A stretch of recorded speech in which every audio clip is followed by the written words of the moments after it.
तो एक ब्राह्मण थे, वो भागवत जी का रोज पाठ करते थे। घर वालों ने उनका व्यापार चालू करवा दिया, वो भी ठप हो गया। उनको नौकरी में लगा दिया, वहां से भी छोड़ छाड़ के आ गए। क्यों? उनको संसार की किसी भी क्रिया में आनंद आता है, वो केवल भागवत ही पढ़ते रहते थे। बस भागवत करवा लो, कितनी हो सके भागवत पढ़वा लो, भागवत का पाठ करवा लो। इतने इतने रसिक हो गए थे भागवत के। तो किसी पड़ोसी ने आकर के कान भर दिए, बोले इसका ब्याह करा दो। पत्नी आएगी, अपने आप पत्नी को प्रसन्न करने के लिए, बालकों को सुख सुविधा के लिए कर्म करना पड़ेगा, फिर तो करेगा कहीं व्यापार।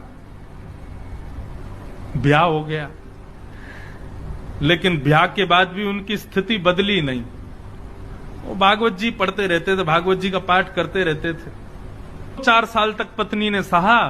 कुछ दिन कहा, पत्नी ने कहा ये तो मानेंगे नहीं, अब घर चलाने के लिए कुछ तो करना। तो मैं ही करती हूं। तो 2-4 घरों में जाके रोटी बनाती थी, उनकी पत्नी ये काम करती थी। पूरे दिन बेचारी लगी रहती, रात्रि में आकर के घर में बैठती, भोजन बनाती, दोनों पति पत्नी पाते। 2 बालक भी हो गए, उनको भी विद्यालय में फीस वीस देना, जो भी करना सब पत्नी करती थी। एक दिन उस ब्राह्मण के घर पर कुछ संत पधारे,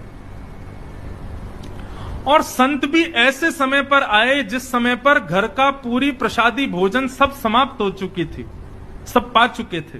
और संत आकर के सीधे आसन पर बैठ गए, बोले बिटिया लाओ कुछ प्रसादी पवाओ। अब प्रसादी तो कुछ थी नहीं, और कभी रसोई में जाए, कभी कहीं जाए, कभी कुछ करे, कभी कुछ करे, कोई योग्य कुछ भी साधन नहीं मिला। बार बार बिटिया को इधर से उधर भागते देख संत समझ गए कि हम गलत समय पे आ गए हैं, यहां पे अभी कोई व्यवस्था है नहीं।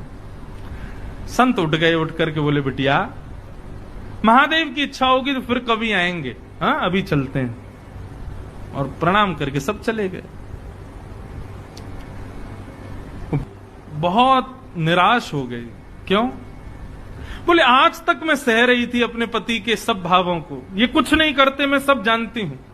भागवत जी का पाठ ही इनका सर्वस्व है, मैं सब जानती हूं। लेकिन आज महात्मा हमारे घर आए और हम उनको कुछ पवा ना सके, ऐसी स्थिति तो मुझे स्वीकार नहीं थी। आज यदि मेरे पति भी कुछ काम करते, घर में थोड़ा धन होता, अनाज होता, भोजन ज्यादा होता, तो उनको पवाती। अब अकेली मैं नारी, पति को भी खवाऊं, बच्चों को भी खिलाऊं, खुद भी खाऊं, कहां तक चलाऊंगी घर को? पूरे दिन बस भागवत जी पढ़ते रहते हैं, कुछ करते धरते हैं नहीं। आज पत्नी को क्रोध आया और भीतर कमरे में गई तो पंडित जी वही भागवत जी का पाठ कर रहे थे प्रसन्न मुद्रा में। पत्नी बोली पूरे दिन इसी को पढ़ते रहते हो, क्या दे दिया भागवत ने हमको? अरे कुछ नहीं दिया, तब भी स्वीकार था, लेकिन आज संत भूखे चले गए हमारे घर से, और तब भी आप इस भागवत को लेकर के बैठे हैं। पत्नी ने भागवत जी की पोथी उठाई और ब्राह्मण के सिर पर ही मार दी। बोले इसको लीजिए और निकलिए घर से, मैं अकेली चला लूंगी घर को। यही भागवत तुम्हारा सर्वस्व, तो इनके साथ अकेले कहीं और रहो, यहां लौट करके मत आना जब तक मन में भाव ना आ जाए कि मुझे कुछ करना है।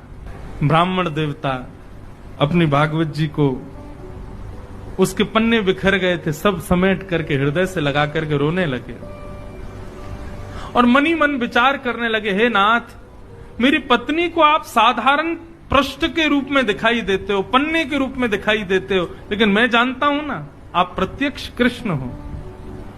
हे नाथ, मेरी पत्नी का कल्याण करना, उसका मंगल करना नाथ। और अपनी भागवत जी को समेट करके गंगा किनारे चले गए और गंगा किनारे जाकर के खूब रोए। ठाकुर जी को याद कर करके, कथाओं को पढ़ पढ़ के खूब रोए। बोले मुझे इस बात का दुख नहीं कि पत्नी मुझ पर चिल्लाई, पत्नी ने मुझे गलत कहा, लेकिन मुझे इस बात का कष्ट है कि मेरी प्राण प्यारी भागवत जी को उसने इस प्रकार निरादर किया। ये साक्षात कृष्ण है। कोई बात नहीं ठाकुर जी, उसको सद्बुद्धि देना, उसका कल्याण करना।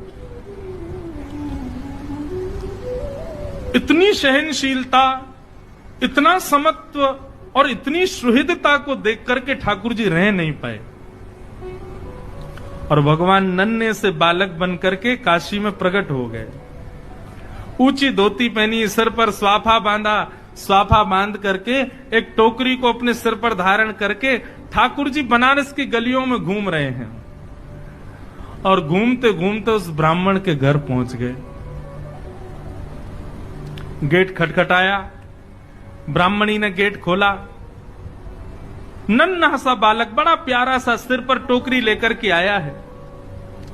ठाकुर जी भीतर प्रवेश कर, ब्राह्मणी बोली कहां चले आ रहे हो, कौन हो भैया, क्या हो, कहां से आए हो, और ये सब क्या टोकरी में। ठाकुर जी कुछ नहीं बोले, मौन, मुस्कुरा रहे हैं बस। टोकरी को नीचे रख दिया, कपड़े से ढकी हुई थी। लौटने लगे तो ब्राह्मणी ने हाथ पकड़ा, बोले अरे कहीं भी चले आए, कुछ भी रख गए, कौन हो, क्या हो, बताओ तो। ठाकुर जी ने इशारा किया, गूंगे हैं, बोलना नहीं आता, इशारा करने लगे। ब्राह्मण बोली अच्छा गूंगे हो। ठाकुर जी बोले गूंगे, लिखना तो आता होगा। ठाकुर जी बोले लाओ लिख के बताते हैं। तो ठाकुर जी ने उसमें कुछ लिखा और लिख करके पन्ना बंद करके उसको दे दिया, चले गए। ठाकुर जी ने क्या लिखा था कि आपके पति, जो भी उनका नाम, वे मेरे यहां मजदूरी करते हैं और आज से नहीं, बचपन से मेरी मजदूरी कर रहे हैं, लेकिन आज तक उन्होंने अपना वेतन मुझसे नहीं लिया है। आज तक उन्होंने अपना जो उनकी मजदूरी होनी चाहिए वो उन्होंने मुझसे ली नहीं है। लेकिन आज मुझे किसी ने आकर के बताया कि उनको धन की बहुत आवश्यकता है, तो बचपन से लेके आज तक उनकी जो मजदूरी थी वो मजदूरी में देने आया हूं। और ऐसा लिख करके और ठाकुर जी वहां से चले गए। बोले मजदूरी।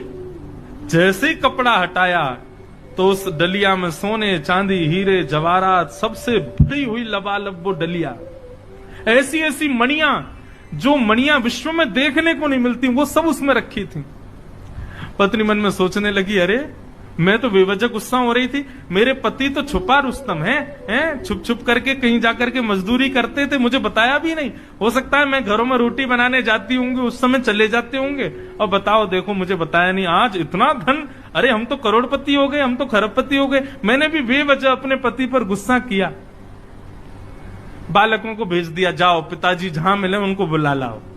बालक गए तो पिताजी गंगा के किनारे बैठे रो रहे थे। पिताजी पिताजी, मां ने आपको घर बुलाया है, चलो। बालक चले गए। उन्होंने भागवत जी की पोथी को हृदय से लगाया, रोते हुए घर आ रहे थे और बार बार प्रार्थना कर रहे थे, हे नाथ कृपा करना मेरी पत्नी की बुद्धि सुधरे।